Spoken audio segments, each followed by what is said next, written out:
The last thing I remembered was the sound of screeching tires and the taste of blood in my mouth. When I opened my eyes, I was 8 years old again, sitting in my childhood bedroom in Portland, Oregon, with sunlight streaming through windows I hadn't seen in 25 years. But this time, I knew exactly what I was going to do with my second chance at life. I'd love to know which corner of the globe you're watching from. And if this story speaks to you, make sure to subscribe. Tomorrow's video is one you absolutely can't miss. My name is Rebecca Chen, and in my previous life, I died at 33 because my husband chose his ex-girlfriend over me. But we're getting ahead of ourselves. Let me start from the beginning, or rather the end, that became my beginning.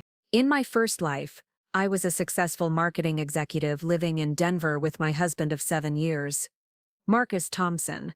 We had what everyone called the perfect marriage. Marcus was a charming investment banker with piercing blue eyes and a smile that could convince anyone to trust him with their life savings.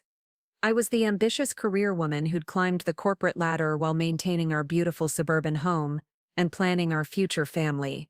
Our house on Maple Ridge Drive was our pride and joy, a stunning colonial with 4 bedrooms, a gourmet kitchen, and a backyard perfect for the children we'd been trying to have for 3 years.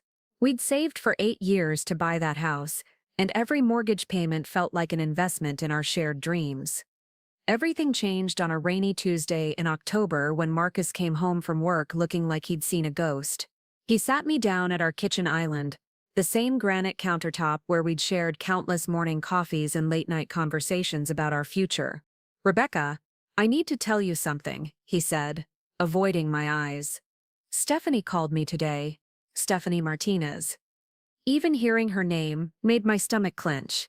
She was Marcus's college sweetheart, the one who'd broken his heart by choosing medical school over their relationship 10 years ago. She'd moved to Boston to pursue her dream of becoming a surgeon, and Marcus had spent the first 2 years of our relationship comparing me to her memory. "What did she want?" I asked, though something in his expression already told me I didn't want to know the answer. Marcus ran his hands through his dark hair, a nervous habit I'd grown to recognize over the years. "She's sick, Rebecca. Really sick. She has a rare heart condition, and she needs surgery.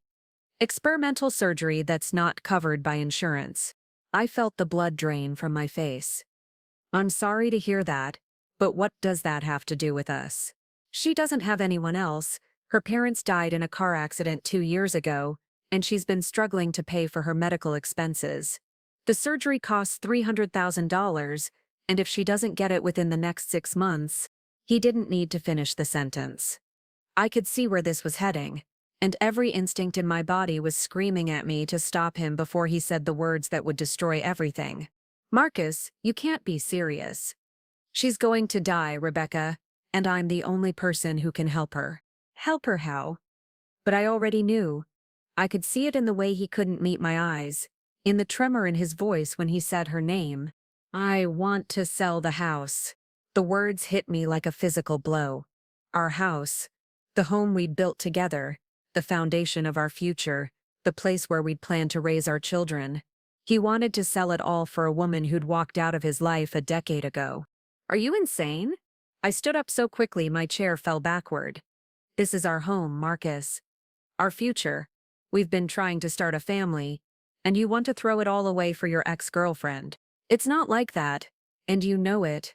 This is about saving someone's life. Someone who chose to leave you, someone who's been living her life without you for 10 years. Where was she when you were building a life with me? Where was she when we were struggling to buy this house? When we were going through fertility treatments?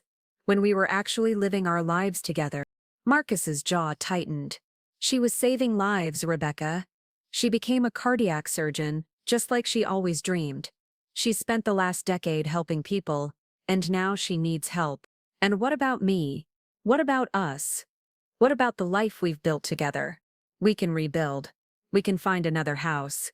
Start over. But if Stephanie dies, I'll never forgive myself." The word rebuild echoed in my mind like a curse.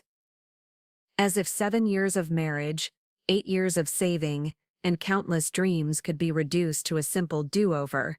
As if I was just another investment that could be liquidated and reinvested elsewhere. "I won't let you do this," I said quietly. I won't let you destroy our marriage for someone who's been a ghost in our relationship from day one. Marcus's expression hardened. It's not your decision to make alone, Rebecca. My name is on the deed too. So is mine.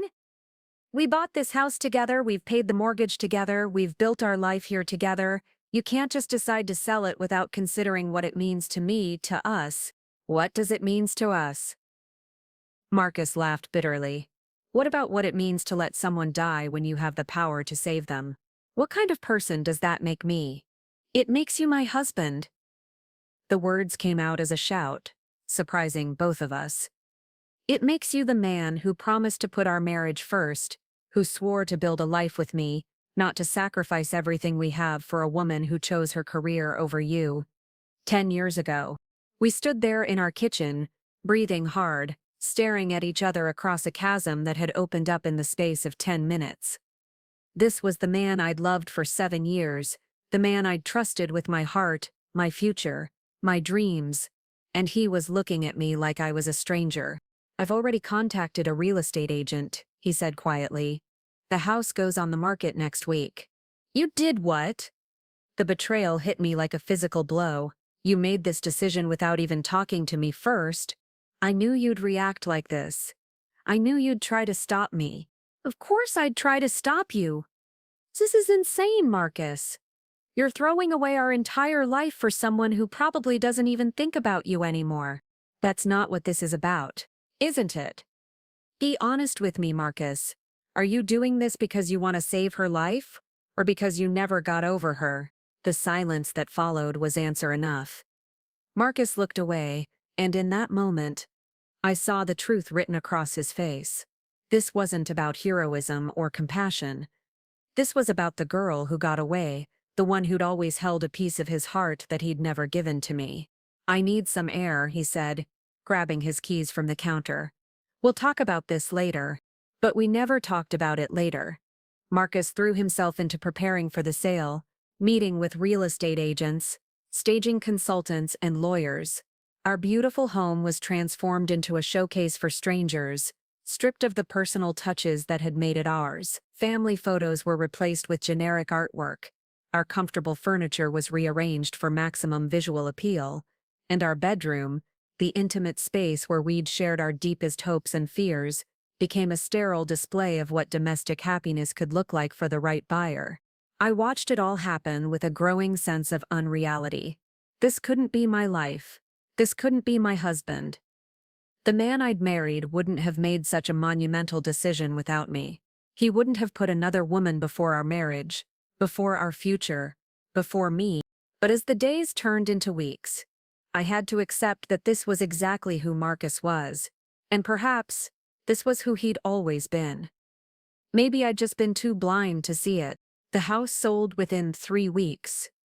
A young couple from California, both doctors, fell in love with our kitchen and put in an offer that was $20,000 over the asking price.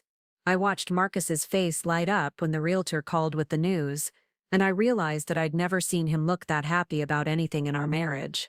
We did it, he said, pulling me into a hug that felt more like a business handshake. Stephanie's going to be okay. I stood there in his arms, feeling nothing but emptiness. We'd sold our future to save his past, and he was acting like we'd just won the lottery. The closing was scheduled for the end of November. We had 6 weeks to find a new place to live, pack up 7 years of married life, and pretend that everything was normal. Marcus suggested we look at apartments downtown, closer to his office, smaller and more affordable, so we could start rebuilding our savings. Think of it as a fresh start, he said, as we toured a cramped 2-bedroom apartment with thin walls and no natural light. We can be young again, live in the city, and go out more often. But I didn't want to be young again. I wanted to be an adult with a home and a husband who chose me over his ghosts. I wanted the life we'd planned together, not whatever consolation prize he was offering me now. The morning of the closing, I woke up before dawn and walked through our empty house one last time.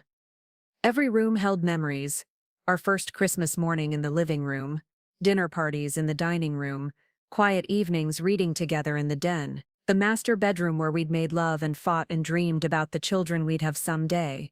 the guest room that was supposed to become a nursery. I stood in the kitchen where Marcus had first told me about Stephanie's call, and I made a decision. I couldn't do this anymore. I couldn't pretend that our marriage would survive this betrayal, that we could rebuild something meaningful from the ashes of what he'd destroyed. I called a lawyer that morning and filed for divorce. Marcus was shocked. Of course, he'd somehow convinced himself that selling our house was a temporary sacrifice, that I'd eventually understand and forgive him. He couldn't comprehend that some betrayals are too deep to overcome, that some choices reveal character in ways that can't be undone.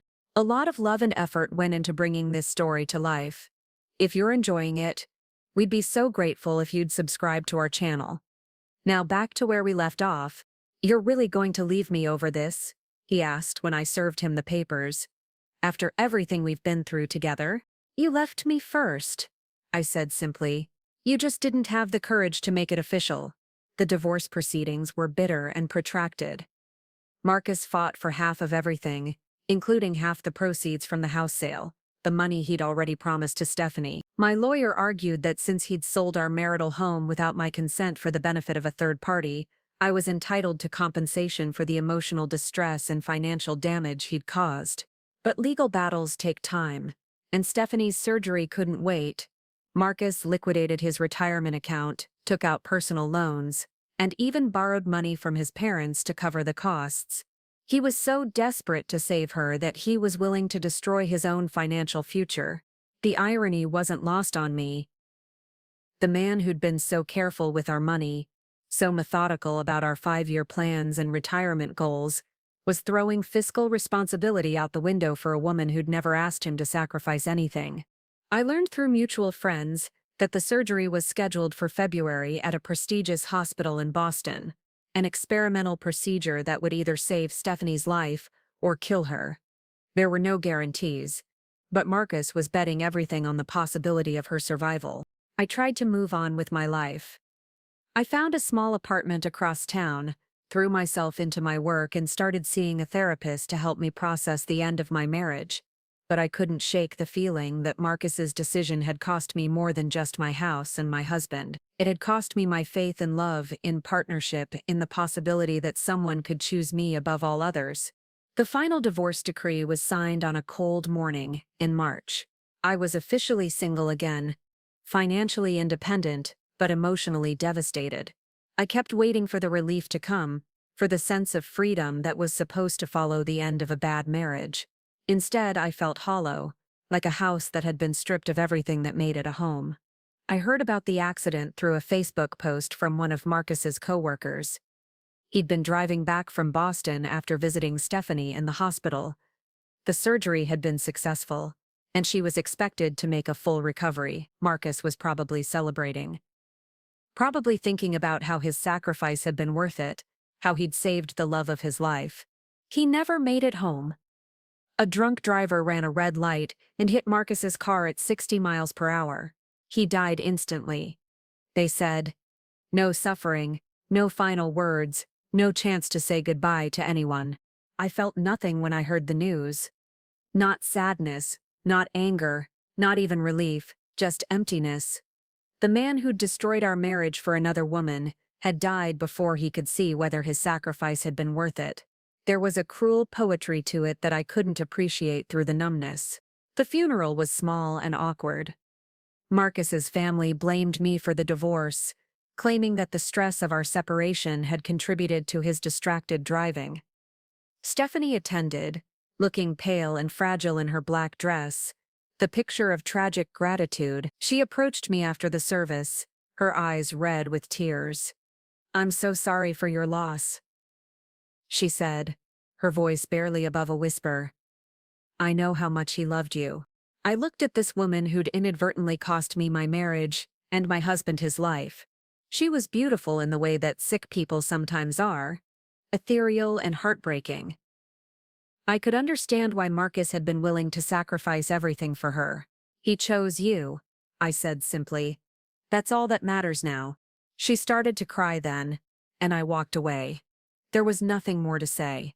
Marcus had made his choice, and we were all living or dying with the consequences. I drove home through the rain, thinking about the strange turns life takes. 6 months ago, I'd been a married woman with a beautiful home and a bright future. Now I was a widow living in a studio apartment, with nothing but the settlement money from the house sale and a heart full of unprocessed grief. That night, I couldn't sleep. I kept thinking about choices and consequences, about love and sacrifice, about what it means to put someone else's needs before your own. Marcus had seen himself as a hero, saving the woman he'd always loved. But from where I sat, he looked more like a man who'd destroyed everything real in his life chasing a ghost from his past. I was still awake at 3 in the morning when I decided to drive. I had no destination in mind, just a need to move, to escape the suffocating silence of my apartment. I drove through the empty streets of Denver, past the house that used to be ours, past the hospital where we'd gone for fertility treatments, past all the landmarks of a life that no longer existed. I was thinking about Stephanie, about how she'd looked at the funeral, about the weight of knowing that someone had died trying to save your life. I was thinking about Marcus, about whether he'd had any regrets in those final moments, about whether he'd thought of me at all as his car spun out of control. I was thinking about all of this when the other car ran the red light. The impact was immediate and total. One moment I was driving through an intersection, lost in thoughts of the past, and the next moment I was flying through space, my car tumbling end over end in a ballet of twisted metal and shattered glass. I had time for one clear thought before everything went black. This is how it ends. But endings, I would learn, are sometimes just beginnings in disguise. I woke up to the smell of pancakes and the sound of my mother's voice calling from downstairs. "Rebecca, breakfast is ready, sweetheart." The voice was impossible. My mother died when I was 16, but when I opened my eyes, I was staring at the glow-in-the-dark stars I'd stuck to my bedroom ceiling when I was 8 years old. The same stars I'd wished on every night, dreaming of becoming a doctor and saving lives. I sat up in bed, my heart racing. My hands were small, unmarked by the wedding ring I'd worn for 7 years. My body felt strange, compact, full of an energy I'd forgotten existed. I stumbled to the mirror hanging on my bedroom door and gasped. Staring back at me was 8-year-old Rebecca Chen, pigtails and all. But behind those young eyes was the mind of a 33-year-old woman who'd lived through love, betrayal, and death. The memories of my previous life were crystal clear, while this new reality felt like stepping into a dream. I was back in my childhood home in Portland, Oregon, in the year 1999. My parents were alive. My future stretched ahead of me like an empty canvas, waiting to be painted with better choices. At breakfast, I sat quietly while my parents discussed their day. My father, Dr. James Chen, was heading to his cardiology practice at Portland General Hospital. My mother, Linda, was a nurse at the same hospital. In my previous life, I'd admired their dedication to medicine but had chosen marketing instead, drawn by the promise of corporate success and financial stability. This time would be different. "Daddy," I said, trying to match the enthusiasm of an 8-year-old, while my adult mind calculated the path ahead. "I want to be a doctor like you." My father smiled, the same warm smile I remembered from before his heart attack when I was 18. "Is that so? What kind of doctor?" "A heart doctor. I want to save people's hearts." The irony wasn't lost on me. In my previous life, I'd failed to save my own heart from Marcus's betrayal. But now I had the chance to literally save hearts, including the one that would matter most when the time came. My parents exchanged glances, probably thinking I was going through a phase. But over the following months, I proved my dedication was real. I devoured every medical book in our house, asked endless questions about anatomy and physiology, and shadowed my father at the hospital whenever possible. Being 8 years old with an adult's memories was both blessing and curse. I had to pretend to learn things I already knew while actually learning things I'd never paid attention to before. I threw myself into mathematics and science with a focus that impressed my teachers and worried my parents. "She's becoming obsessed," I overheard my mother telling my father one evening. "It's not normal for a child her age to spend so much time studying medical journals." "She's passionate," my father replied. We should encourage her interests, not discourage them. Years passed in a blur of academic achievement. I graduated high school at 15, completed my undergraduate degree in biochemistry at 18, and was accepted to Harvard Medical School at 19. My parents were proud, but concerned about my single-minded pursuit of cardiothoracic surgery. "You're still young, Rebecca," my mother said as I prepared to leave for Boston. "There's more to life than medicine. Don't forget to make friends, maybe date someone nice." I smiled and nodded, but inside I knew the truth. Love had destroyed me once before. This time, I was choosing a different path. This time, I was choosing power over vulnerability, knowledge over emotion, control over the chaos of the heart. Medical school was everything I'd expected, and more. I excelled in every rotation, but cardiac surgery was my calling. The precision required, the life and death decisions, the ability to literally hold someone's heart in your hands, it all spoke to something deep within me. During my residency at Massachusetts General Hospital, I gained a reputation for being brilliant, but cold. My colleagues called me Ice Queen behind my back, but I didn't care. Emotional detachment was a survival skill I'd learned too late in my previous life. It was during my fellowship that I first heard the name Dr. Stephanie Martinez. She was a legend in cardiac surgery circles, known for her innovative techniques and her dedication to pro bono work. She developed several procedures that had revolutionized treatment for congenital heart defects, and her research on experimental heart valve replacements was groundbreaking. "She's the best we have," my mentor, Dr. Richard Anderson, told me. "If you want to learn from the best, you should consider applying to work under her when your fellowship ends." I smiled and said I'd think about it, but inside, my blood ran cold. Stephanie Martinez. The woman whose life had cost me everything in my previous existence. The woman my husband had died trying to save. I did my research carefully. In this timeline, Stephanie had never developed the heart condition that had required experimental surgery. Instead, she'd thrived, becoming one of the youngest department heads in the country and building an impressive career at Boston General Hospital. But fate, it seemed, had other plans. In December 2018, just as I was completing my fellowship, Stephanie Martinez was diagnosed with a rare cardiac condition, the same condition that had killed her in my previous life's timeline. She needed surgery, experimental, expensive, and not covered by insurance. The irony was perfect. The woman whose medical crisis had destroyed my previous life now needed the exact type of surgery I'd spent 20 years learning to perform. I was now one of only 3 surgeons in the country, qualified to attempt the procedure she needed. When her case was referred to my attending physician, I volunteered immediately. "Are you sure you're ready for something this complex?" Dr. Anderson asked. "This is exactly the kind of surgery that can make or break a career." "I'm ready," I said, and I meant it. I'd been preparing for this moment for 20 years, even if I'd only consciously known it for the last few months. The consultation appointment was scheduled for a crisp January morning. I arrived at the office early, reviewing Stephanie's files one final time. According to her medical history, she was 38 years old, unmarried, and had dedicated her entire life to her career. No mention of any Marcus Thompson. No indication that she'd ever had a serious relationship that might have led to marriage.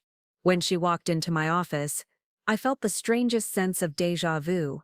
She looked exactly as I remembered her from Marcus's old photos. Beautiful in an understated way, with intelligent brown eyes and prematurely gray hair that she wore pulled back in a neat bun. She moved with the confidence of someone accustomed to being the smartest person in the room. "Dr. Chen," she said, extending her hand for a professional shake. "Thank you for seeing me on such short notice." "Dr. Martinez," I replied, my voice steady despite the surreal nature of the moment. "Please have a seat. I've reviewed your case, and I understand the urgency of your situation." We sat across from each other in my office, 2 successful women discussing one woman's need for the other's expertise. She had no idea who I was, no memory of the man who'd sacrificed everything to save her life in another timeline. To her, I was simply Dr. Rebecca Chen, one of the few surgeons capable of performing the procedure she needed. "I'll be direct," she said, her hands folded neatly in her lap. "I've been given 6 months to live without this surgery. I've consulted with colleagues across the country, and your name consistently comes up as the best option for this particular procedure." "I appreciate the confidence," I said. "However, I should be transparent about the costs involved. This surgery isn't covered by insurance, and the total expenses, including hospital fees, anesthesia, post-operative care, and my surgical fees, will be approximately $400,000.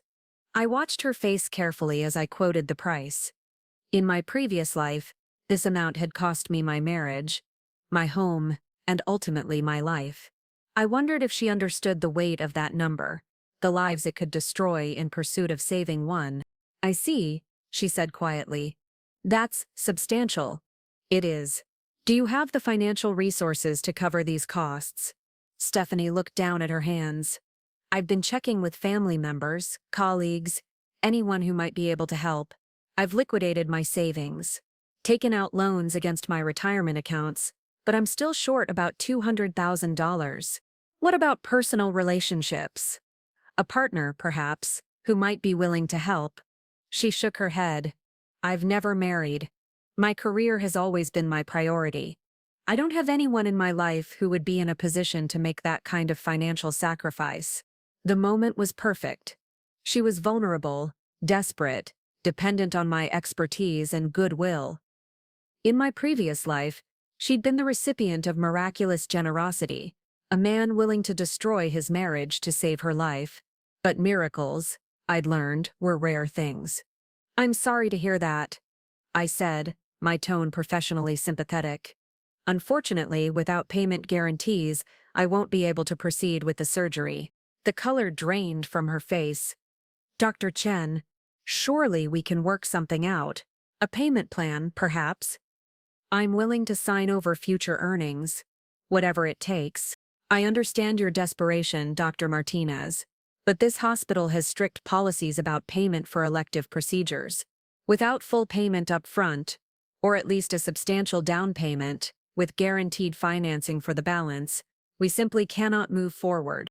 "This isn't elective," she said, her voice rising slightly. "This is life or death. For you, yes.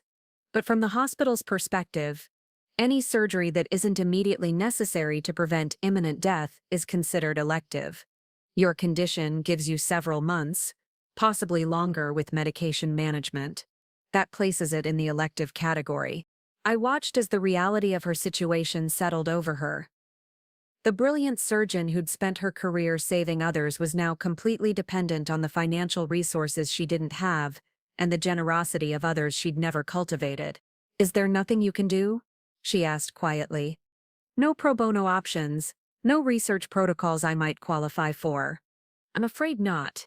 This particular procedure is too experimental for most research protocols, and our pro bono slots are already filled for the next 18 months. The lie came easily. We did have research protocols that might cover her case, and our pro bono program always had emergency slots available for truly desperate cases. But I had no intention of offering her those options. She sat in silence for several minutes, probably calculating and recalculating her resources, looking for some solution that didn't exist. Finally, she looked up at me with tears in her eyes. "Dr. Chen, I've dedicated my entire life to saving other people's hearts. I've performed thousands of surgeries, many of them pro bono for patients who couldn't afford care. I've never asked for anything in return. Never expected special treatment. But I'm asking now. I'm begging you to find a way to help me." Her words hung in the air between us. In my previous life, I might have been moved by such a plea, but Rebecca Chen had died in a car accident 20 years ago, killed by the consequences of someone else's misplaced generosity. "I'm truly sorry," I said, standing to indicate the consultation was over. "But medicine is also a business. I wish you the best of luck finding alternative options." She left my office that day looking smaller somehow, diminished by the weight of her mortality and the cold reality of her situation. I watched her walk away and felt nothing.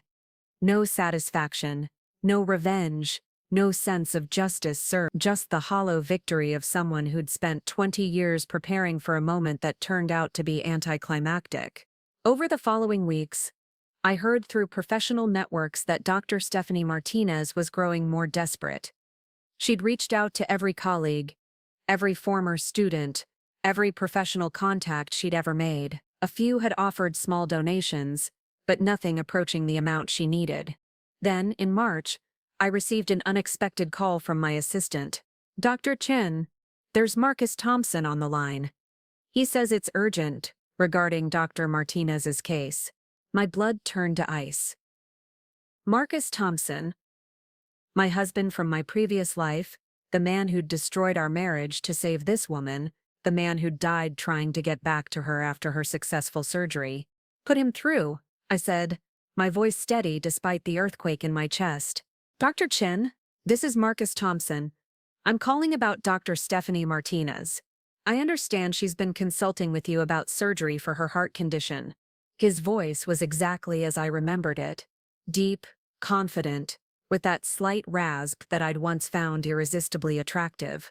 In this timeline, he'd never been my husband, never betrayed me, never died in a car accident caused by his own distracted driving. Yes, Dr. Martinez did consult with me.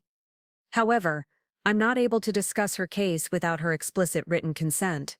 Of course, I understand. She's given me permission to call on her behalf.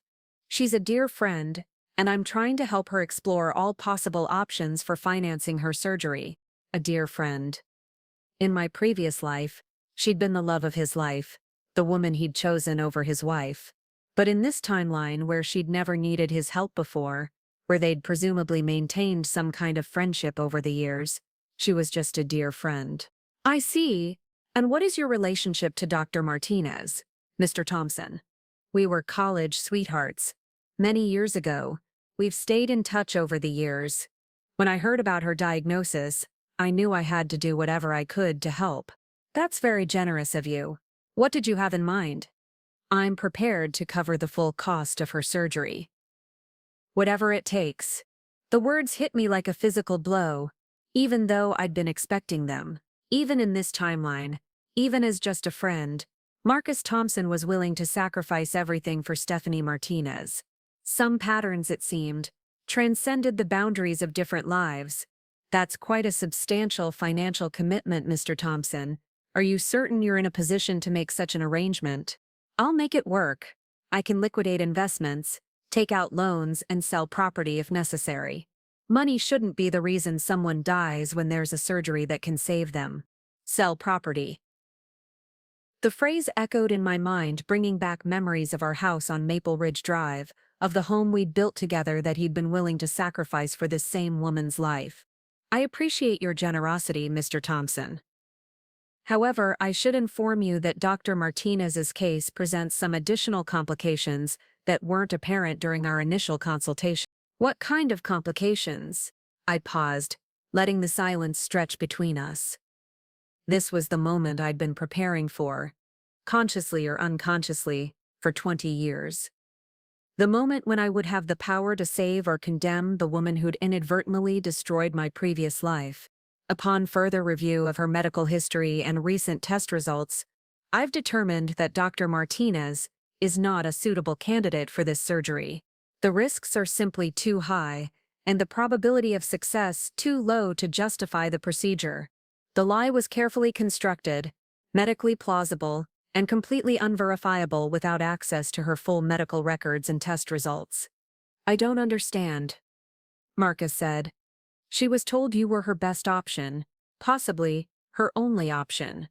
Medical opinions can change as new information becomes available." "I'm sorry, Mr. Thompson, but I will not be able to perform Dr. Martinez's surgery under any circumstances." "Dr. Chen, please, there must be something we can do. Some way to proceed. I'm willing to pay any amount, sign any waivers, accept any risks. I'm afraid my decision is final. I'd recommend that Dr. Martinez seek additional opinions from other qualified surgeons, though I should warn you that most of my colleagues will likely reach the same conclusion." Another lie. Her case was actually quite straightforward, with an excellent prognosis if performed by a skilled surgeon. But I was the most qualified surgeon on the East Coast for this particular procedure, and I had no intention of referring her to anyone else. "This can't be happening," Marcus said, his voice breaking. "She's going to die. I'm truly sorry, Mr. Thompson. Sometimes medicine reaches its limits. I wish I had better news for you and Dr. Martinez." I ended the call and sat in my office, staring out at the Boston skyline. Somewhere in this city, Stephanie Martinez was facing the reality of her own mortality. Somewhere else, Marcus Thompson was probably calling other hospitals, other surgeons, desperately trying to find someone else who could save the woman he cared about. But it was too late. By the time they found another qualified surgeon and arranged for the procedure, her condition would have progressed too far. The window of opportunity was closing, and I was the one holding it shut. 3 months later, I read Dr. Stephanie Martinez's obituary in the medical journal. She'd died at Boston General Hospital, surrounded by colleagues and friends who remembered her dedication to saving others' lives. The obituary mentioned her groundbreaking research, her innovative surgical techniques, and her commitment to pro bono work for underserved patients. It didn't mention Marcus Thompson. I attended her funeral, standing in the back of the church while her colleagues and former patients shared stories of the lives she'd saved. She'd been, by all accounts, a remarkable surgeon and a good person who'd dedicated her life to helping others. But she'd also been the ghost that haunted my marriage, the reason my husband had chosen to destroy our future, the catalyst for a chain of events that had led to my death in a previous life. And now, finally, she was gone. After the service, I saw Marcus standing by her grave, his shoulders shaking with grief. He looked older than I remembered, worn down by months of watching someone he cared about slowly die, despite his best efforts to save her. I could have approached him. I could have introduced myself, maybe even told him some version of the truth about our connection in another life. But what would have been the point? In this timeline, we were strangers. He'd never been my husband, never betrayed me, never died trying to get back to the woman whose life I'd just allowed to end. Instead, I walked away. I had a life to live, a career to build, and no room for the complications that came with love, betrayal, and the messy emotions that had destroyed me once before. Dr. Rebecca Chen returned to her work, her research, her carefully controlled existence. She was brilliant, successful, and completely alone, and for the first time in 2 lifetimes, that felt like exactly enough. The circle was complete, the debt was paid, and I was finally free. Looking for more? We've got 2 amazing stories ready for you right on screen. If this one touched you, these are absolutely worth your time. Click to watch them now. And hey, subscribe and hit that bell to never miss our latest uploads.